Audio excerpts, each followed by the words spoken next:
UFC Rio is happening tomorrow, and I'm here to break this shit down. Look, man, this card is kind of garbage. If you're looking at the overall quality of the card, there isn't an overall quality to the card. It's really just the top four fights. It's really just the top four. You know I don't care about them bums anyways, so we gonna get into the main event. Oliveira versus Gamrot. Now Gamrot coming in on short notice. Here's what I think. A lot of people are saying, "Oh, Gamrot, you ain't got to worry about his striking."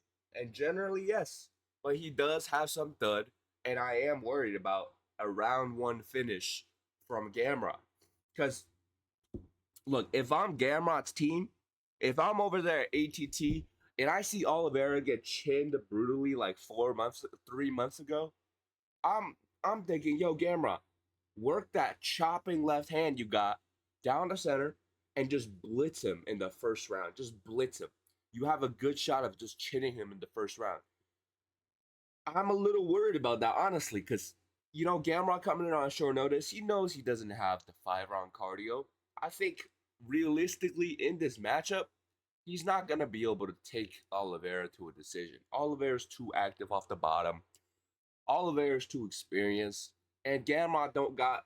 He is the guy that's always ready, but you can't just be training like day to day training and just jump into a 5 round main event against Charles Oliveira. You're not gonna be conditioned enough for this fight. So if I'm Gamrot's team, I might be thinking, oh yeah, just blitz him. Just try to smoke him in the first. We can win that way. And honestly, it's not that bad method of a victory. We don't know where Oliveira's chin's at. But aside from that, there's not much to worry about from Gamrot, in my opinion. If Oliveira doesn't get finished early, I think he's not gonna get subbed by Gamrot. The only time where he gets subbed is if he's rocked. Okay? If Gamrot hurts him on the feet and follows to the ground, that's where the danger lies. And I just don't see Gamrot doing that past the first round. So all in all, I think for this fight, Gamrot's gonna do Gamrot things, probably win the first round and the second round, but Oliveira is gonna be hurting him from the bottom with elbows, hammer fists, and eventually, as Gamrot slows down, because there's going to be times on the feet, and when they're on the feet, Gamrot's going to be moving backwards. Oliveira is going to be comfortable because of that, and he's going to be landing the kicks to the body, the leg kicks. He's going to be landing his shots on the head, making Gamrot uncomfortable. And eventually, I can see Oliveira working his offensive grappling game because he was supposed to fight Fazeev. You would think he was working his offensive wrestling game, offensive grappling game for that fight. So I think he should bring that against Gamrot and wrestle with Gamrot. He might not have that much success in the beginning, but as Gamrot slows down a little bit, as he gets worn on, as the knees to the body start adding up, as the front kicks to the body start adding up, then you can start working that wrestling game. And I think Gamrot, as he gets more tired, he's gonna go to his instincts. And I see two finishing sequences in my head where Oliveira clips him with like a glancing shot on the temple, and then Gamrot shoots in, runs into a guillotine and gets tapped, or Oliveira wrestles Gamrot and Gamrot goes to the fence, gives up his back to defend the takedown, and Oliveira jumps on it and gets a signature rear naked choke. So I can see both of those submissions happening for Oliveira, but all in all, this is a pretty bad matchup for Gamrot. Like, he's catching Oliveira at a good time, but stylistic wise, he doesn't do that much on top. He mainly just holds you, and he exerts a lot of energy doing so. I am worried for the Gamrot first round Polish power finish, but I'm gonna go with Oliveira by third round submission. And yeah, I think we're gonna be hearing that vai pagar, Charles to shot to Brazil. I'm gonna be hyped, man. I'm gonna be hyped. I might turn on my face cam for this one because this might be one of the last Oliveira victories that we could cop. Okay, we will be winning tomorrow, and we will be extremely happy. Now, if Oliveira loses, please, for the love of God, retire. Please, bro. Please.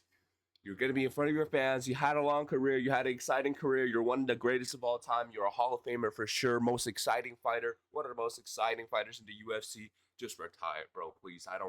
If you're getting, especially if you're getting chinned, bro, just retire. It's not worth it, okay? Moving on.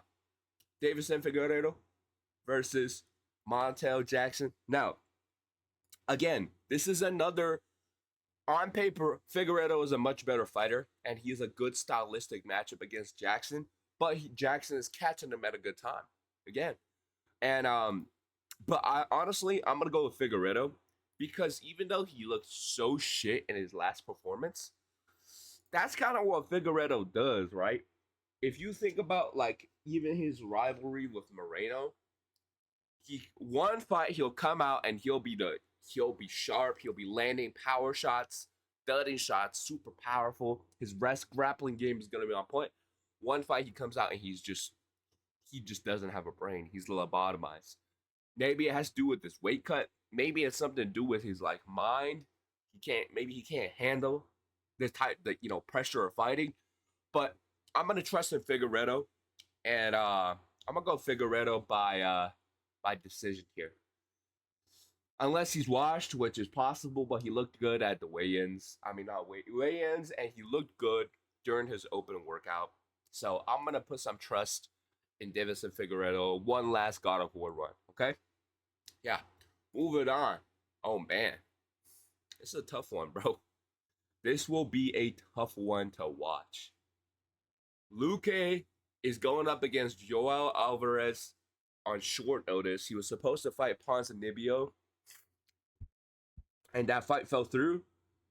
And the UFC was like, all right, you know what? You tried to give you a softball, brother, but it didn't happen. So you must get sacrificed for Joel Alvarez highlight reel.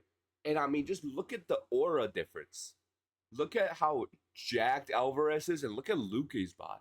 Man. Yeah, you can't. How could you pick Luque in this matchup? What is it? He could wrestle Alvarez. He could. But Alvarez ain't no slouch on the ground. He's not no... Damn. My bad, I'm sick. Alvarez, he has stuff off the back. He knows how to grapple. And on the feet, it's gonna be brutal, man. It's gonna be nasty. I mean, Kevin Holland was piecing up Luque and he submitted him. And I just can't ignore this obvious fact about Luque. And it's that ever since he came back from that brain bleed, he's turned into Anthony Smith. And what I mean by that is his chin isn't necessarily terrible, but he gets hit and he just shows up. And he just lets the fight get finished. He takes the punishment and he just decides, yeah, I don't want to do it anymore. And it'll probably be like that. Alvarez might flatline him. Alvarez, he's so technical. He sticks behind that jab. He has great straight shots. He works the body well too.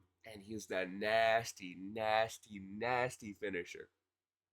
He's probably going to KO and TKO Luque in the first. It's just what it is, man. Yeah. Poor Luque. Poor Luque, man. Moving on. A good blob fight. Look. Jonathan Deniz versus Mario Pinto. Pinto is kind of the prospect. He just chinned Austin Lane like terribly. So I'm gonna just go with him. Deniz he's decent, but he is a little more blobby. And Pinto is, he's just a little leaner. He does throw hooks instead of straight shots, and Deniz has a more patient straight shot type of game. He is a kind of heavier guy. But I'm going to trust in Pinto. I'm going to trust in the momentum. Sometimes you just got to go by the looks, and this is the one I'm going for. And yeah, nobody cares about the rest of these fights, so I'm not even going to talk about it. Let me know what y'all think in the comments. Like and subscribe. Follow me on X. And yeah, man, let's all pray for Charles. Peace out.